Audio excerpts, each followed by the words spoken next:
Salut à tous, soyez les bienvenus sur la chaîne qui déboîte. La vidéo d'aujourd'hui est sponsorisée par le boîtier de désinfection à LED UV de chez 59S. C'est une marque que vous ne connaissez certainement pas, en tout cas moi je n'en avais jamais entendu parler, mais figurez-vous qu'en fait il s'agit de l'un des plus grands fabricants mondiaux de LED UV. Et comme les LED UV sont capables, avec leur lumière, d'exterminer 99,9% des virus et des bactéries en seulement 3 minutes, forcément, en ce moment, la demande est considérable. Du coup, 59S propose toute une gamme de produits sympas. Sur leur site officiel, j'ai même vu des petits sacs à main mignons comme tout. Je me demande si je vais pas en offrir un à madame. On met les objets dedans et automatiquement, ils sont désinfectés. Donc aujourd'hui, je vous fais la promo de leur boîtier de désinfection. Mais allez voir sur leur site, il y a plein d'autres petits objets sympas. Ils m'ont donné une petite séquence vidéo à vous montrer. Je vais vous la montrer tout de suite. Et ensuite, on enquille avec le test du jour. 3 objets spéciaux gaming de chez OK. C'est parti! It's time to renew your beauty tools. Our makeup sterilizing box is fitted with our smart UVC LED technology. It will destroy 99.9% of germs and bacteria in less than 59 seconds. It's so versatile for all your needs. So open that box. Feel the freshness of the sun, because you should love yourself too. Love is simple, and it begins with 59S.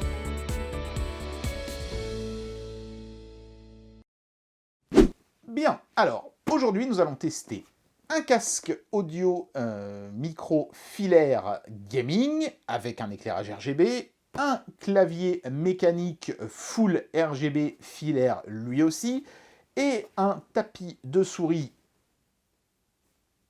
RGB, ça va, il y en a 3 qui suivent, qui, lui, étonnamment, n'est pas estampillé OK, mais Nattol.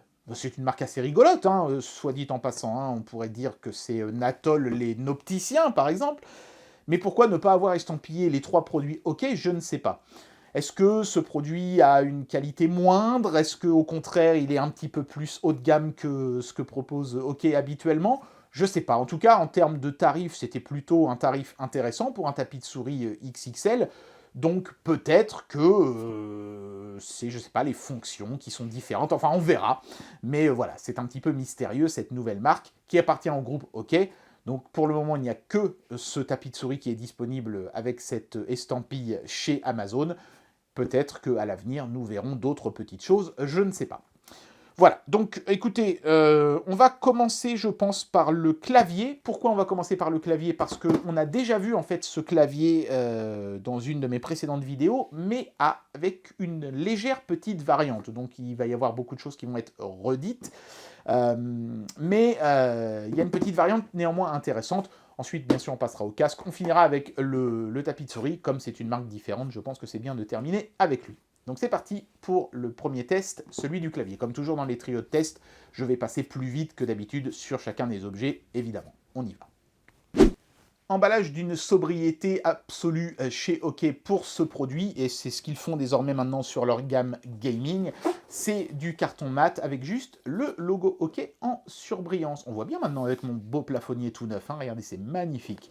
Voilà, et puis à l'arrière, il y a la référence du produit, pour ceux que ça intéresse. Ce clavier, c'est le KM-G12. Voilà. Et l'unboxing est très basique. Ça s'ouvre vraiment comme une boîte tout à fait lambda.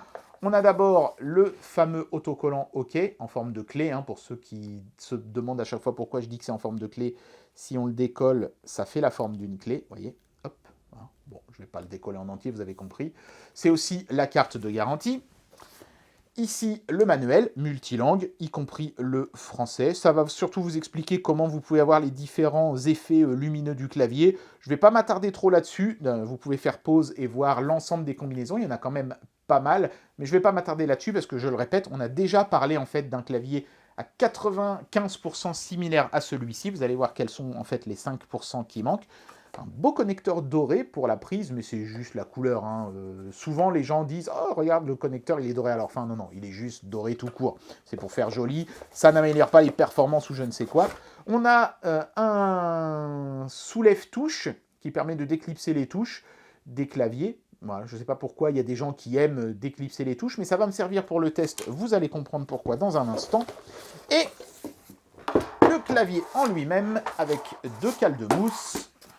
sachet en polystyrène. Hop là.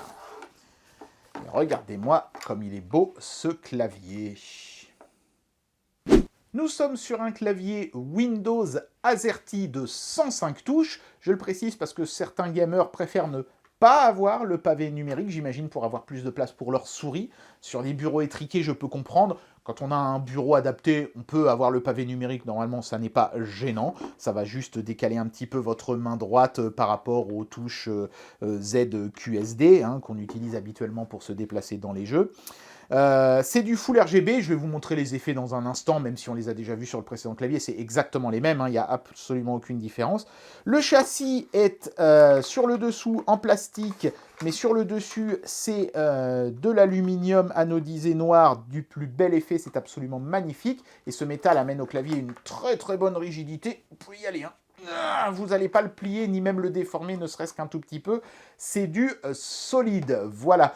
Et le petit soulève-touche va me permettre de vous montrer la grosse différence entre ce clavier et celui qu'on avait testé précédemment. On va faire ça avec la touche échappe. Voilà, donc vous voyez, je passe sous la touche et je soulève pour la déclipser. Ah, pardon, je me suis mal mis. Voilà. Ah, pas facile de faire ça en filmant. Voilà. Vous voyez, ça permet d'enlever la touche proprement. Et voilà la grosse différence entre ce clavier et celui que j'avais testé précédemment. Le précédent avait une touche, avait toutes les touches qui avaient des switches bleus. Celui-ci a des touches avec des switches rouges. Des switches de chez OK, c'est pas une marque genre, je sais pas, qu'est-ce qu'il y a, Cherry, je crois, qui font des très bons switches, très réputés. Là, c'est des switches OK, c'est marqué OK en dessous dans le plastique. On voit le petit trou pour la LED qui est juste au-dessus. Et la grande différence entre les switches bleus et les switches rouges, c'est que les switches bleus, quand on appuie dessus, ça fait un petit clic. D'ailleurs, je vais vous faire un petit insert rapide sur mon clavier actuel qui a des switches bleus.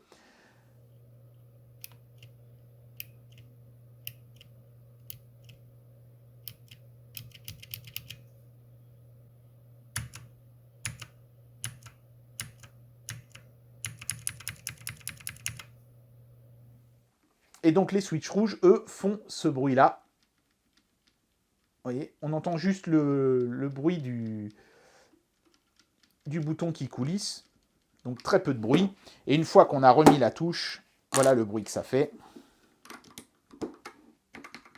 On entend la touche qui tape contre le clavier, ça c'est logique, mais c'est tout ce qu'on entend, il n'y a plus ce bruit de clic. Donc la grande question évidemment c'est, est-ce que c'est mieux d'avoir des switches bleus ou des switches rouges? Et la réponse c'est ni l'un ni l'autre en fait, ça dépend vraiment de vos goûts à vous. Les switches bleus ont l'avantage d'avoir un meilleur feedback, c'est-à-dire qu'on sent vraiment qu'on a appuyé sur la touche, ça fait le clic, donc on sait qu'on a appuyé.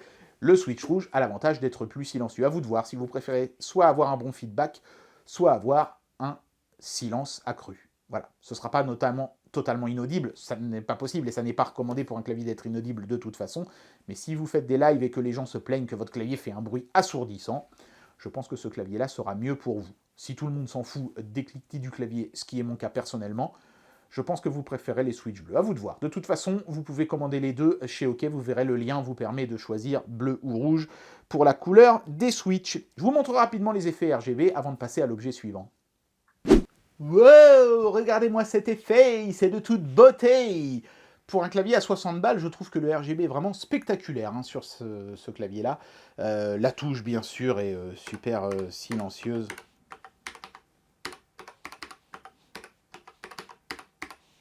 Nickel, rien à dire à ce niveau-là. Et pour changer les effets sur ce clavier, on appuie sur la touche. Alors, il y a un logiciel qui permet de le faire depuis le PC. Bon, je passe rapidement dessus parce qu'il n'y a rien de vraiment ouf à vous montrer. Mais en faisant fonction plus imprime écran, on peut passer les différents effets que propose ce clavier. Par exemple, ici, avoir une seule couleur qui passe, voyez, de manière abrupte à une autre couleur, tac. Là, on a la même chose, mais avec un dégradé plus smooth, mais ça va changer de couleur à chaque fois aussi. Là, on a une sorte de petit chenillard. C'est magnifique. Là, il n'y en a rien du tout, c'est éteint. Là, on a des couleurs pastel, c'est joli.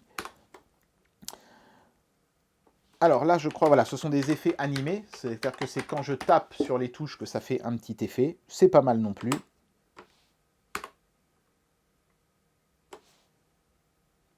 Sur des petites animations sympas. Voilà, encore un système de dégradé. Là, ça fait rien quand j'appuie. Voilà. Il y a une douzaine d'effets au total. Regardez, quand j'appuie, là, ça fait une onde de choc. Ah, c'est totalement geek, hein. Et là, on est revenu sur l'effet de départ, qui est juste un effet arc-en-ciel, qui est personnellement mon préféré. Quand on est sur des effets qui fonctionnent avec une seule couleur, ou avec des couleurs pastel ou autres, on peut passer à d'autres couleurs en faisant fonction plus home. Vous aurez forcément un effet lumineux qui vous plaira. Sachez aussi que vous pouvez créer des profils pour des jeux. Voilà, ça se fait au travers de l'application mobile. Et dans ce cas-là, en fait, vous pouvez choisir de quelle couleur s'allumeront uniquement certaines touches. Vous n'aurez plus cet effet arc-en-ciel, mais par exemple, vous pouvez faire en sorte que seules les touches Z, Q, S, D, E, espace et contrôle s'allument si vous voulez vous faire un profil spécial, par exemple, pour Portal 2. Voilà. Excellent clavier, superbe petit appareil de chez OK, à peu près une soixantaine d'euros. Le lien, bien sûr, sera dans la description de la vidéo. On passe maintenant au casque gaming. C'est parti. Le deuxième objet de ce trio de test est beaucoup plus basique dans sa qualité de fabrication et de conception que le clavier qui est vraiment excellent et qui rivalise sans problème avec des claviers beaucoup plus chers et beaucoup plus haut de gamme. Là, on est sur quand même quelque chose de très entrée de gamme, comme quoi OK sont capables de faire le grand écart. Mais néanmoins, c'est pourtant l'objet des trois qui personnellement m'intéresse le plus, puisqu'il s'agit d'un micro-casque parfait pour faire des lives, comme j'ai commencé à en faire, mais que le son de mon micro s'est avéré être trop faible. Je place beaucoup d'espoir dans ce casque-là, qui lui est filaire et ne devrait donc pas avoir ce genre de problème. Je devrais pouvoir booster autant que je veux le micro de ce casque-là à travers Windows. Voilà. Et comme c'est du OK, même s'il est vraiment pas cher, je crois qu'il est à 29,90 € celui-là, je place quand même beaucoup d'espoir dedans. Même type d'emballage, sobre, neutre, avec juste le logo OK au milieu d'un carton noir mat très classe. Référence du produit, le GH-X1. Allez, on déboîte, parce qu'on est là pour ça, hein, c'est la chaîne qui déboîte. Et regardez ça, on dirait un petit nid d'oiseau. Oh, si c'est pas mignon et touchant. Par contre, je ne vois pas les autocollants de chez OK. Est-ce qu'ils sont dans le polystyrène ou est-ce qu'ils sont en dessous? Ils sont en dessous. On retrouve notre petit autocollant en forme de clé, qui est aussi la carte de garantie, le petit manuel qui est multilangue. Mais en fait, franchement, ça se résume aux caractéristiques techniques. Je vous fais le point dessus, vous faites pause si vous voulez les lire, et à l'utilisation de la télécommande filaire, et basta. Voilà, après pour le reste, il faudra vous débrouiller. Heureusement, c'est plutôt assez self-explanatory, hein, comme disent les gens, n'est-ce pas? C'est vraiment pas le produit compliqué à utiliser du tout, vous allez voir, comme c'est du filaire, c'est assez simple.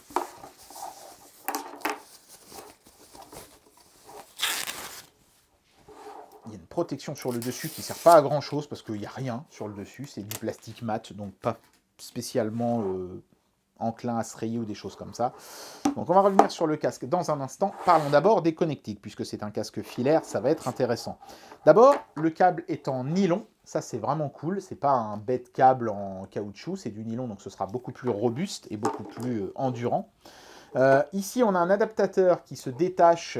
Ici, on peut voir qu'on a un jack à 3 lignes, donc pour les smartphones, les tablettes et certaines consoles, comme la PS4. Et puis si on branche le petit adaptateur ici, on retrouve un connecteur double avec des protections plastiques dessus. Tac, voilà. Avec cette fois-ci seulement 2 lignes sur chaque connecteur. Le connecteur rose, c'est pour le micro. Le connecteur vert, c'est pour le casque. Voilà, donc moi, c'est cette connectique-là, justement, que je vais utiliser. Notez qu'il y a aussi une prise USB, mais vous ne pouvez pas utiliser ça pour véhiculer du son, hein. Cette prise ne sert qu'à amener du jus dans le casque pour l'éclairage RGB et c'est tout. Et l'éclairage RGB n'est pas adressable ou programmable, c'est vraiment juste, ça envoie du 5 volts et ça vous affiche du RGB dans le casque et puis c'est tout. C'est pour ça que je disais que la conception est quand même beaucoup plus basique que le clavier qu'on vient de tester. Et sur la télécommande, il y a juste d'un côté un petit bouton à bascule ici pour couper le micro. Ça, c'est pas mal, parce qu'on peut l'avoir sous la main facilement. Et de l'autre côté, une molette pour augmenter ou diminuer le volume du casque. Voilà, c'est vraiment tout bête. On aurait peut-être bien aimé un système qui permette de régler aussi le volume du micro directement depuis le casque. Mais bon, à ce prix-là, il ne faut pas être trop exigeant. Pour tout vous dire, vous voyez, quand vous éteignez le micro, il y a une LED bleue sur le micro ici. Hein, et ben, elle reste allumée même quand le casque est coupé. Donc, il faut vraiment comprendre que ce casque est quelque chose qui essaye vraiment d'être le moins cher possible. Maintenant, est-ce que la qualité audio est bonne? Bah écoutez, je vais le mettre sur mes oreilles et je vais vous dire ça dans un instant. Bon voilà, j'ai branché le micro-casque à mon PC et j'ai testé le casque sur de la musique. J'ai fait aussi l'essai sur mon smartphone. Dans les deux cas de figure, j'ai été très agréablement surpris. Le son de ce casque est vraiment très propre, très agréable, absolument pas de déséquilibre ou de distorsion, de saturation, de souffle, de grésillement ou de quoi que ce soit. C'est nickel.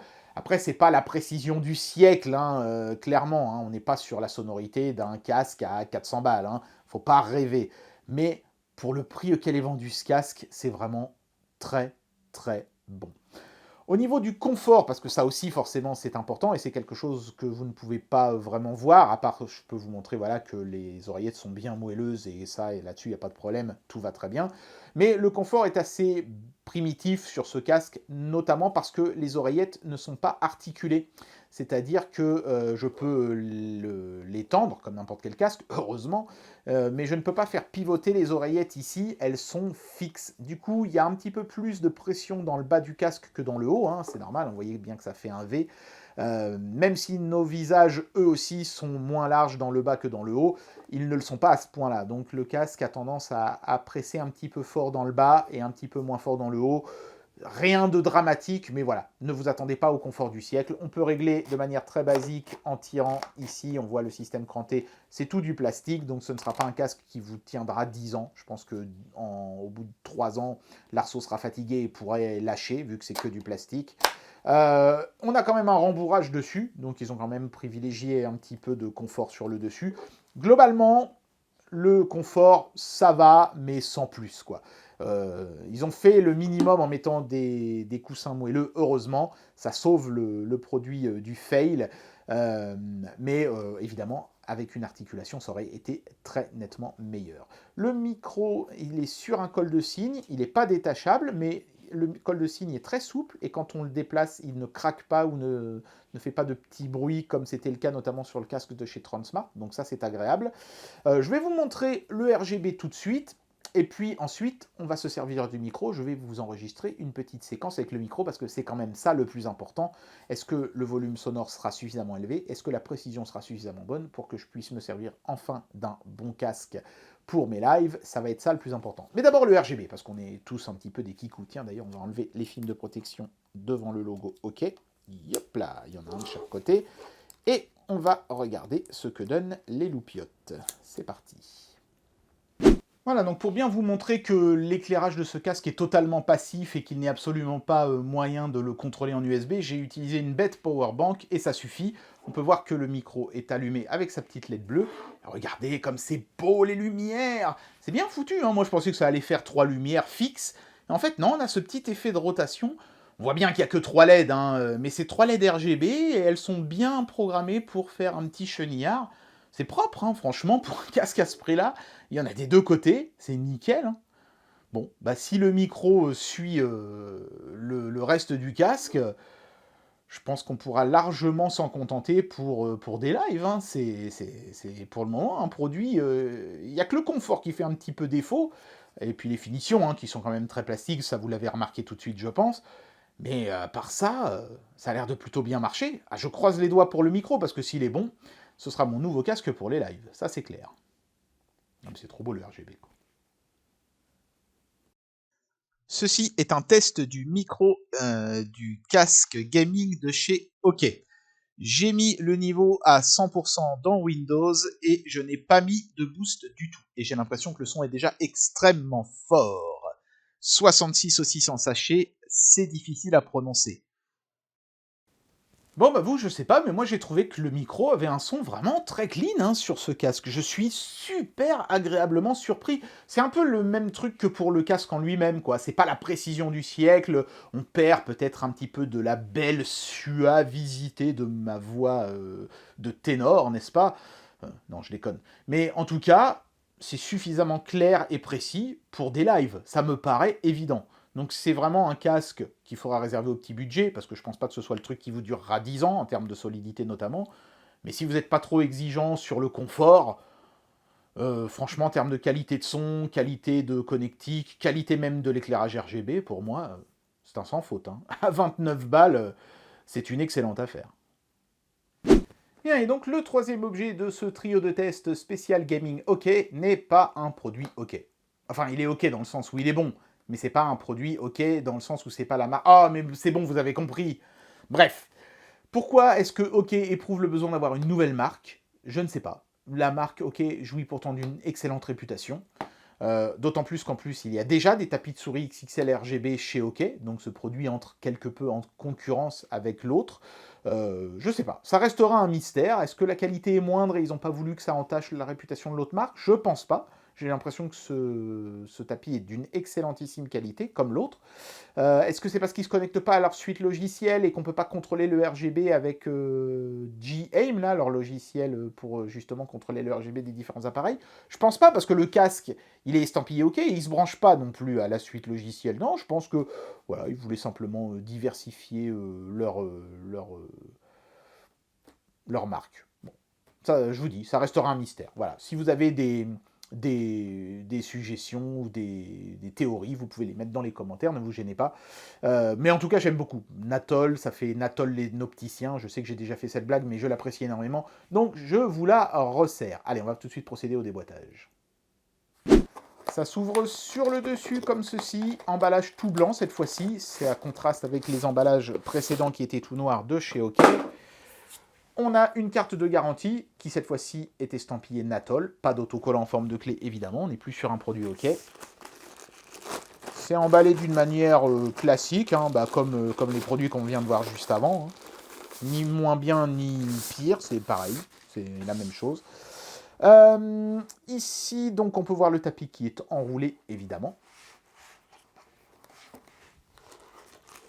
À l'intérieur, on a le câble pour le brancher au PC et obtenir l'éclairage RGB, mais ça n'est pas du data, c'est comme pour le micro-casque qu'on vient de voir, ça permet juste d'avoir l'éclairage RGB, voilà, donc c'est un câble micro USB qui est coudé, c'est assez inhabituel pour le dire, mais par contre de belle qualité en nylon, donc OK n'a pas sacrifié la qualité sur les produits de chez Natol, c'est plutôt bon signe. Et ici, on a la notice qui est ultra succincte. C'est vraiment juste une pauvre feuille pliée en 4. Il y a les spécifications. Voilà, si ça vous intéresse de voir, c'est marqué ici. Vous ferez pause, vous lirez. On a le logo Natol de marqué ici dans le coin inférieur droit du tapis. On peut voir l'espèce de... C'est un peu comme de la fibre optique, hein, l'espèce de conducteur de lumière qui fait tout le tour du tapis et qui est cousu avec du fil de nylon à la surface du tapis qui, elle, est en néoprène et qui est très agréable, sur lesquelles les souris glisseront parfaitement bien. Je le sais parce que j'ai le tapis OK qui est très similaire, peut-être un petit peu moins haut, mais sinon très similaire, et c'est vraiment génial hein, comme surface de glisse. L'autre côté du tapis, c'est du caoutchouc avec un bon gros grip. Une fois qu'on l'aura retourné sur la table, ça ne bougera pas, et vous voyez que c'est vraiment un tapis XXL, parce que sur ma table basse, il dépasse. Et voilà, ça ne bouge pas, vous ne serez pas gêné là-dessus.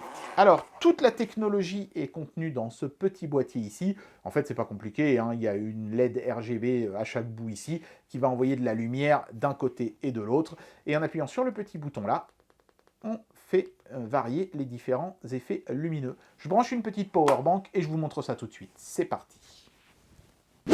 Voici l'effet par défaut RGB de ce tapis quand on le branche au PC ou ici à une powerbank. Ce qui n'est d'ailleurs pas la solution idéale parce que cette powerbank, comme le tapis consomme très peu, elle a tendance à se couper. Donc si vous voyez que ça s'éteint, c'est pas la faute du tapis, c'est la faute de la powerbank. Hein.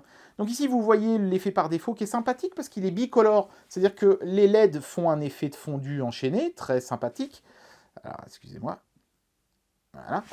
Mais la couleur du bas et la couleur du haut n'est pas exactement la même. Vous voyez que là j'ai du vert et là du bleu. Et vous voyez là maintenant j'ai du bleu et là du violet et ainsi de suite. Donc ça crée un petit effet d'ambiance fort sympathique. C'est pas non plus un mouvement de chenillard comme on aurait sur un vrai chenillard. Hein. Il n'y a que 2 LED après tout. Mais c'est plutôt joli. Et ensuite quand on appuie sur le bouton, on a différents effets. Donc là c'est la même chose mais les 2 LED sortent la même couleur de chaque côté. Là, on est sur des couleurs qui changent de manière abrupte, mais bicolore. Donc c'est plutôt joli aussi.